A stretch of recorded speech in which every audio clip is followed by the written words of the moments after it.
Hello दोस्तों, सभी को राधे राधे। जय श्री कृष्ण, हर हर महादेव। क्लास में आप सभी का स्वागत है। अगर आप चैनल पर नए आए हैं तो चैनल को सब्सक्राइब जरूर कीजिए और अपने दोस्तों तक शेयर कीजिए। चलते हैं सीधे क्लास की। और आज की क्लास में पढ़ेंगे हम हाई कोर्ट उच्च न्यायालय को। ये कौन से आर्टिकल के तहत दिया है? आर्टिकल नंबर 214 के तहत किसका वर्णन मिलेगा आपको? हाई कोर्ट का। ठीक है, उच्च न्यायालय दिया हुआ है। आर्टिकल नंबर 214 के अंतर्गत भारतीय उच्च न्यायालय अधिनियम कब आया? तो 1861 के तहत भारत में उच्च न्यायालयों की शुरुआत हुई। कौन से अधिनियम के तहत आए हैं? 1861 के अधिनियम के तहत किसकी शुरुआत हुई? तो भारत में उच्च न्यायालय की शुरुआत हुई। ठीक है, उच्च न्यायालय हाईकोर्ट की शुरुआत की, जिसके तहत 1862 में सबसे पहले कहाँ? तो कोलकाता में, मद्रास में और कहाँ? बॉम्बे में उच्च न्यायालय स्थापित किए गए। ठीक है, 1862 में 3 जगह हाई कोर्ट की स्थापना की गई। सबसे पहला किया गया कोलकाता में, फिर दूसरे नंबर पे किया मद्रास में और किया गया बॉम्बे में। 3 जगह पर क्या किए गए? उच्च न्यायालय की स्थापना की गई। ठीक, आर्टिकल नंबर 231 में, आर्टिकल नंबर 231 एक क्या होंगे? हाई कोर्ट को एक से अधिक राज्यों का कार्य दिया जा सकता है। ठीक है, आर्टिकल नंबर 231 में क्या कहा गया है कि एक से अधिक राज्य को 231 में एक हाई कोर्ट है, जैसे एक हाई कोर्ट को एक से अधिक राज्यों का कार्य दिया जा सकता है। ठीक, ये संसद के पास शक्ति है। ठीक, ये शक्ति किसके पास है? संसद के पास। आर्टिकल नंबर 241 में अलग से हाई कोर्ट बनाया जा सकता है। ठीक, केंद्र शासित प्रदेश है वे अपना हाई कोर्ट अलग से बना सकते हैं। आर्टिकल नंबर 241 में क्या कहा गया है कि अलग से क्या बनाया जा सकता है? हाई कोर्ट बनाया जा सकता है। आर्टिकल नंबर 215 क्या कहता है? उच्च न्यायालय। ठीक है, उच्च न्यायालय का अभिलेख न्यायालय होगा। जो हाई कोर्ट है उसका क्या होगा? अपना अभिलेख न्यायालय होगा। ये आर्टिकल नंबर 215 के तहत बताया गया है कि हाई कोर्ट का एक क्या होगा? अपना अभिलेख न्यायालय होगा। हाई कोर्ट का एक अभिलेख न्यायालय होगा। हाई कोर्ट का अभिलेख न्यायालय होगा। यह आर्टिकल नंबर 215 में कहा गया। आर्टिकल नंबर 216 क्या कहता है? उच्च न्यायालयों का गठन। ठीक, आर्टिकल नंबर 216 में हाई कोर्ट के गठन का वर्णन मिलेगा। इसमें हाई कोर्ट का गठन कौन सा? आर्टिकल नंबर 214 क्या कहते हैं? आर्टिकल नंबर 214 में कहा गया है कि हर राज्य में क्या होगा? एक हाई कोर्ट होगा।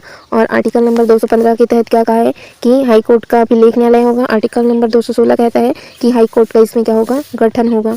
ठीक, और इसमें क्या होंगे? तो एक मुख्य न्यायाधीश प्लस अन्य न्यायाधीश होंगे। ठीक है, अन्य न्यायाधीश की नियुक्ति किसके द्वारा होगी? तो राष्ट्रपति करेंगे। ठीक है, अन्य न्यायाधीशों की नियुक्ति कौन करेंगे? राष्ट्रपति। और हर राज्य में क्या होते हैं? अलग अलग हाई कोर्ट हो सकते हैं। ठीक है, तो इन हाई कोर्ट में क्या होंगे? एक तो मुख्य न्यायाधीश होंगे और साथ में अन्य न्यायाधीश होंगे। ठीक है, इन न्यायाधीशों की संख्या हर एक राज्य में अलग अलग हो सकती है। ठीक है, हर राज्य में अलग अलग हो सकती है न्यायाधीशों की संख्या। आर्टिकल नंबर 217 क्या कहता है? उच्च न्यायालय के न्यायाधीश की नियुक्ति कौन करेंगे? राष्ट्रपति। ठीक है, जो हाई कोर्ट है उसके न्यायाधीश की नियुक्ति कौन करते हैं? इनकी नियुक्ति करते हैं राष्ट्रपति जी। ठीक, राष्ट्रपति इनकी नियुक्ति करते हैं। कौन से आर्टिकल के तहत? आर्टिकल नंबर 217 के तहत। ठीक, आर्टिकल नंबर 217 के तहत जो हाई कोर्ट के न्यायाधीश हैं उनकी नियुक्ति कौन करते हैं? राष्ट्रपति करते हैं। नियुक्ति राष्ट्रपति द्वारा। और जो हाई कोर्ट के न्यायाधीश हैं वे अपना त्यागपत्र किसे देंगे? तो राष्ट्रपति को ही देते हैं। योग्यता क्या होनी चाहिए? तो 10 वर्ष तक निम्न न्यायालय में जज या क्या रहे हों, 10 वर्ष तक वकालत किए रहे हों, वो क्या बन सकते हैं? हाई कोर्ट के न्यायाधीश बन सकते हैं। ठीक है, इनका कार्यकाल कितने वर्ष का होता है? तो 62 वर्ष की आयु तक ये अपने कार्य पर बने रहेंगे। ठीक, इनको पद मुक्ति अगर पद से हटाना है तो किस प्रकार से होगा? तो संसद के दोनों सदनों में सिद्ध कदाचार और असमर्थता के आरोप पर उपस्थित सदस्यों के कितने? तो 2/3 बहुमत द्वारा इसको प्रस्ताव पारित करके राष्ट्रपति द्वारा इन्हें क्या किया जा सकता है? तो हटाया जा सकता है। ठीक है, संसद के दोनों सदनों के किसके द्वारा? सिद्ध कदाचार या किसके द्वारा? असमर्थता। जो न्यायाधीश हैं उनको हटाने के लिए केवल 2 ही ऐसे उपबंध होते हैं जिनके तहत उनको हटाया जा सकता है, या तो उनमें असमर्थता हो या फिर कोई सिद्ध कदाचार हो। तो यही दोनों स्थिति पर ही उन्हें पद से हटाया जा सकता है, या असमर्थता की स्थिति पर या सिद्ध कदाचार की स्थिति पर। हम कल की क्लास में भी देखे थे कि सुप्रीम कोर्ट के जो न्यायाधीश हैं उनको भी केवल 2 आधार पर ही हटाया जा सकता था। एक तो सिद्ध कदाचार और दूसरा है असमर्थता की स्थिति पर। ठीक है, और इसमें उस संसद के दोनों सदनों के क्या होनी चाहिए? तो उपस्थित सदस्य के मतदान। ठीक है, 2/3 बहुमत द्वारा इसको क्या करना है? पारित करना होगा, तभी आप उसको पद से हटा सकते हैं। ठीक है, सेवानिवृत्ति के बाद उच्च न्यायालय का न्यायाधीश जिस राज्य के उच्च न्यायालय में न्यायाधीश रह चुका हो उस राज्य छोड़कर अन्य किसी राज्य में या सर्वोच्च न्यायालय में वो क्या कर सकते हैं? वकालत कर सकते हैं। जो हाईकोर्ट के न्यायाधीश है वे कितने वर्ष की आयु में क्या करते हैं, सेवानिवृत्त होते हैं, तो 62 वर्ष की। वही सुप्रीम कोर्ट की अगर हम बात करें तो सुप्रीम कोर्ट के जो न्यायाधीश हैं वे 65 वर्ष की आयु में क्या होते हैं, सेवानिवृत्त होते हैं। और जो सुप्रीम कोर्ट के न्यायाधीश हैं वो सेवानिवृत्त होने के बाद अन्य किसी भी न्यायालय में वो क्या नहीं कर सकते, वकालत नहीं कर सकते। किंतु जो हाईकोर्ट के न्यायाधीश हैं वे सेवानिवृत्त होने के बाद जिस राज्य के वे क्या रहे हैं, न्यायाधीश रहे हैं, उस राज्य को छोड़कर, ठीक है, उस राज्य को छोड़कर अन्य किसी राज्य में या सुप्रीम कोर्ट में वे क्या कर सकते हैं, वकालत कर सकते हैं। भारत में कितने उच्च न्यायालय हैं, तो ये पूर्व का आंकड़ा है 24। अभी कितने हाई कोर्ट हैं, तो भारत में अभी 25 हाई कोर्ट हैं। ठीक है, अभी कितने हाई कोर्ट है, 25। निम्नलिखित उच्च न्यायालयों का जो क्षेत्राधिकार है एक से अधिक राज्य संघ शासित क्षेत्रों तक विस्तृत है। जैसे कि एक राज्य है कोलकाता, ठीक है, तो कोलकाता के अधीन कौन कौन आएंगे, देखिए पश्चिम बंगाल, अंडमान निकोबार द्वीप समूह, ठीक है, इनका हाई कोर्ट कहाँ है, तो कोलकाता में है। एक हाई कोर्ट के अधीन दो से अधिक राज्य आ सकते हैं। ठीक है, जैसे गुवाहाटी है, इसमें कौन कौन आते हैं, तो असम है, नागालैंड है, मिजोरम है, अरुणाचल प्रदेश है। ठीक, सबसे अधिक राज्य इसी में आते हैं, 4 राज्य। और मुंबई हाई कोर्ट के तहत कौन कौन से राज्य आते हैं, तो एक महाराष्ट्र है, गोवा है, और 2 संघ शासित क्षेत्र दादर और नगर हवेली, दमन और द्वीप। ठीक, और चंडीगढ़ में कौन कौन आते हैं, तो एक आते हैं पंजाब, हरियाणा। केंद्र शासित प्रदेश कौन है इसमें से, चंडीगढ़। ठीक है, जो चंडीगढ़ हाईकोर्ट के तहत आते हैं पंजाब, हरियाणा और चंडीगढ़। और चेन्नई के तहत कौन कौन से आते हैं, तमिलनाडु और पुदुचेरी। केरल में देखिए कौन कौन से, केरल और लक्षद्वीप। हैदराबाद में आता है आंध्र प्रदेश और तेलंगाना।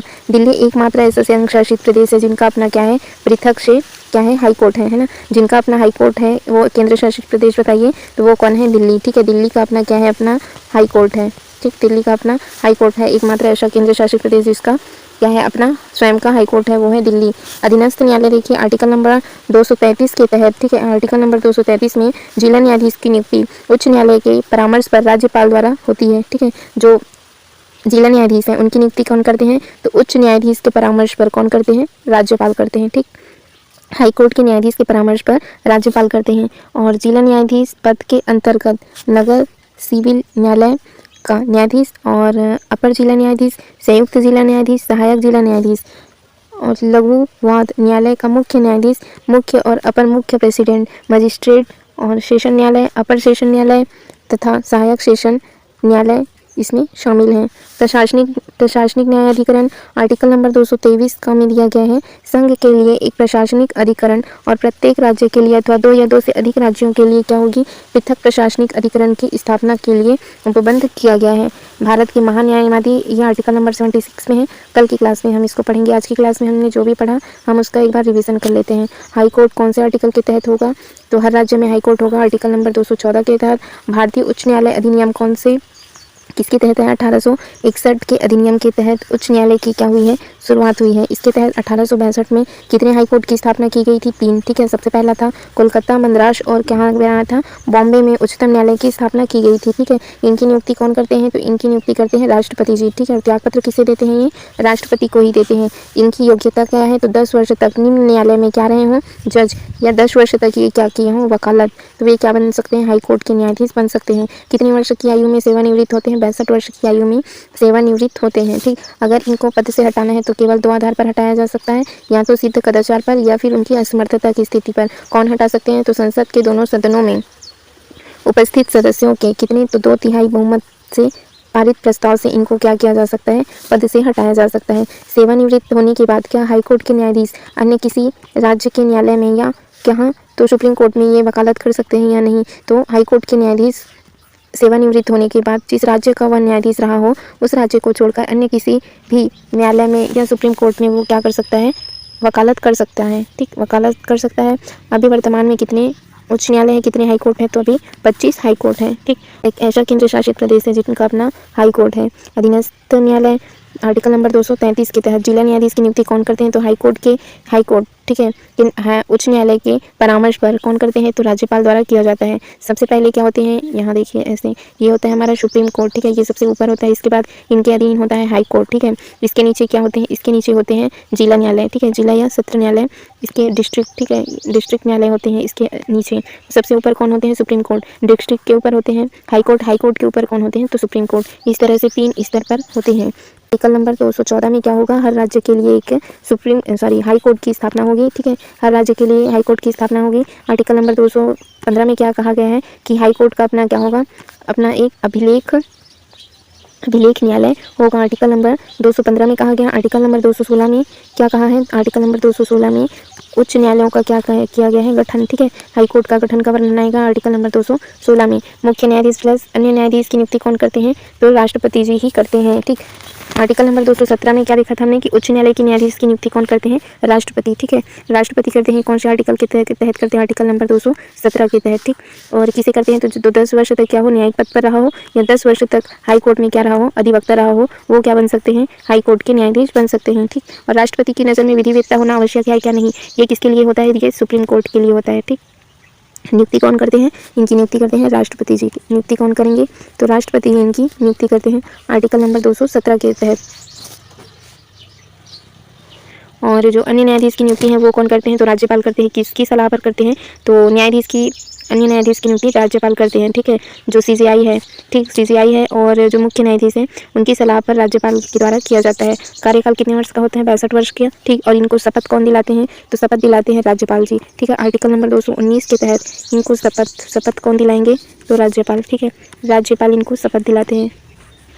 ये पूछा जा सकता है इनको शपथ कौन दिलाते हैं? इनको शपथ दिलाते हैं आर्टिकल नंबर 219 के तहत राज्यपाल जी क्या दिलाते हैं? शपथ। और इनका वेतन कहाँ से जाता है? तो आर्टिकल नंबर 221 में दिया है। ठीक है, आर्टिकल नंबर 221 में है वेतन राज्य की संचित निधि से जाएगा।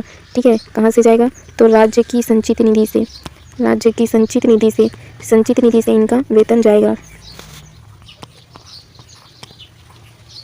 राज्य की संचित निधि से इनका वेतन जारी होता है। और उसके तहत क्या होता था? आर्टिकल नंबर 32 के तहत सुप्रीम कोर्ट क्या करते थे? रिट्स जारी करते थे। उसी तरह हाई कोर्ट भी रिट्स जारी करते हैं। ठीक है, कौन से आर्टिकल के तहत जारी करते हैं? आर्टिकल नंबर 226 के तहत। ठीक है, आर्टिकल नंबर 226 के तहत हाई कोर्ट भी क्या करते हैं? रिट्स जारी करते हैं। जियोग्राफी की भी प्लेलिस्ट डल चुकी है। Thank you friends, thank you all.